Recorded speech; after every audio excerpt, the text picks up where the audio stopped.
Assalamualaikum warahmatullahi wabarakatuh.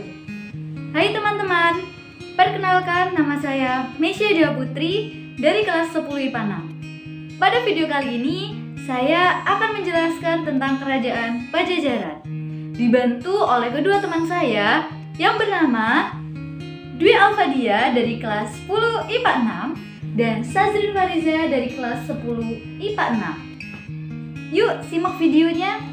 Kerajaan Pajajaran merupakan pusat dari Kerajaan Sunda.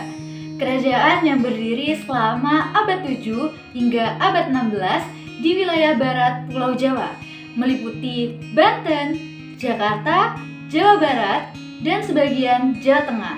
Kerajaan ini bahkan pernah menguasai wilayah bagian selatan dari Pulau Sumatera loh. Lalu, di mana sih lokasi dari Kerajaan Pajajaran? Nah, lokasi dari Kerajaan Pajajaran ini berada di wilayah Bogor, Jawa Barat. Kerajaan ini merupakan kerajaan bercorak Hindu-Buddha. Sekitar abad 14, kerajaan ini memiliki dua kawasan pelabuhan utama yang berlokasi di Sunda Kelapa dan Banten. Prasasti Canggal 732 Masehi menyebutkan seseorang bernama Sanjaya membangun tempat pemujaan untuk Dewa Siwa di daerah Gunung Ukir, Jawa Tengah. Dalam prasasti ini disebutkan pula dua orang yang bernama Sena dan Sanaha yang diketahui sebagai orang tua dari Sanjaya. Dalam kitab cerita Parahyangan, sebuah naskah berbahasa Sunda kuno dari abad 16 dijumpai bahwa Sanjaya merupakan anak dari Raja Sena yang sedang berkuasa di Kerajaan Galuh. Sumber utama tentang kehidupan Kerajaan Pajajaran pada abad 15 hingga 16 dapat ditemukan dalam naskah kuno yang bernama Bujangga Manik. Menurut cerita Parahyangan, Kerajaan Pajajaran Sunda didirikan oleh Tarusbawa pada tahun 669. Sebelum berdiri menjadi kerajaan yang mandiri, Sunda merupakan bawahan dari Tarumanegara. Raja Tarumanegara yang terakhir, Sri Maharaja Linggawarman yang memerintah pada tahun 666 hingga 669 Masehi, anak sulung dari Sri Maharaja Linggawarman yang bernama Dewi Manasi menikah dengan Tarusbawa.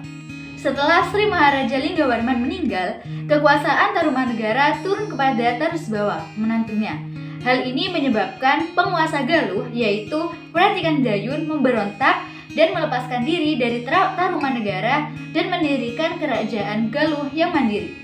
Tarusbawa juga menginginkan melanjutkan kerajaan Tarumanegara dan selanjutnya dipindahkan kekuasaannya ke Sunda, yaitu di hulu sungai Cipakancilan. Kerajaan Sunda dan Galuh ini berbatasan, yaitu dibatasi dengan sungai Citarum.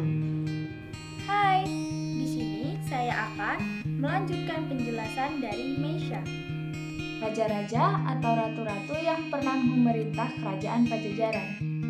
Yang pertama ada Raja Sri Baduga Maharaja pada tahun 1482 sampai 1521 sebelum Masehi. Lalu yang kedua ada Raja Surawisesa yang memerintah pada tahun 1521 sampai 1535 Masehi. Ratu Dewata pada tahun 1531 sampai 1543 Masehi. Ratu Sakti pada tahun 1531 sampai 1551 Masehi. Lalu ada Ratu Nilakendra pada tahun 1551 sampai tahun 1567 Masehi.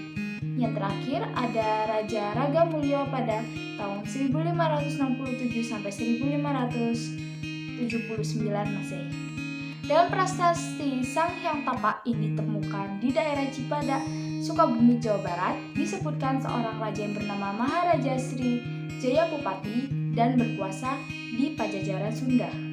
Prasasti ini menyebutkan adanya pemujaan terhadap tapak kaki yang terlihat juga dari Raja Jayapupati memeluk agama Hindu yang memiliki aliran Siwa.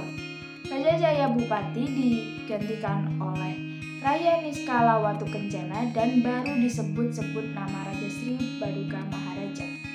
Ketika memerintah, Sri Baduga Maharaja dikenal sebagai pemimpin yang memegang teguh asas kesetaraan dan kehidupan sosial. Sri Baduga Maharaja sempat tidak senang dengan hubungan Cirebon dan Demak yang terlalu akrab, tetapi perselisihan mereka tidak berkembang ke arah ketegangan. Menurut sumber Portugis, Kerajaan Pajajaran diperkirakan memiliki 100.000 prajurit dan 40 ekor pasukan gajah. Sri Baduga Maharaja begitu mencurahkan perhatian pada pembinaan agama, pembuatan parit pertahanan, memperkuat angkatan perang, membuat jalan, dan menyusun formasi tempur di darat. Tetapi sayangnya, angkatan lautnya terbilang cukup lemah.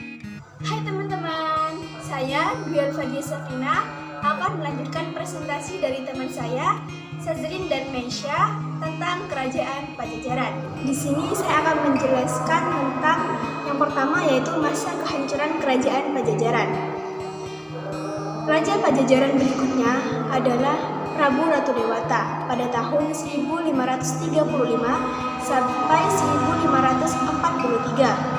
Pada masa pemerintahannya, terjadi serangan dari Banten yang telah bercorak Islam di bawah pimpinan Maulana Hasanuddin. Serangan berikutnya masih dari Banten, tetapi dipimpin oleh Maulana Yusuf pada tahun 1979. Serangan ini mengakhiri riwayat Kerajaan Pajajaran Sunda dan disimbolkan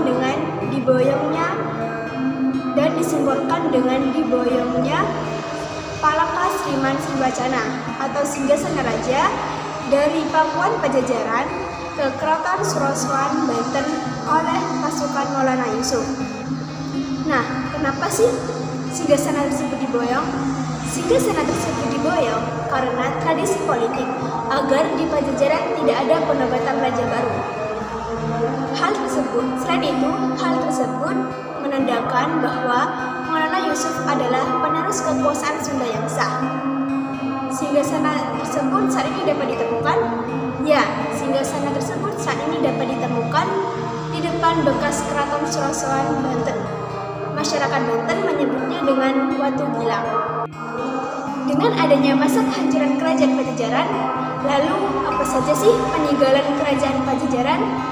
Peninggalan Kerajaan Pajajaran terdiri dari Babad Pajajaran, Carita Parahyangan, Carita Warugaguru, Prasasti Batu Tulis di Bogor, Prasasti Sang Hyang Tapa di Sukabumi, Prasasti Kawali di Ciamis, Tugu Berjanjian Portugis, dan Taman Perburuan yang sekarang menjadi Taman Raya Bogor.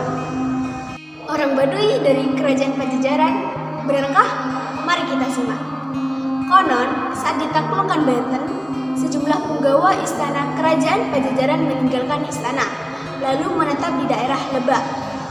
Mereka menerapkan tata cara kehidupan Mandala yang ketat, dan sekarang mereka dikenal dengan orang Baduy.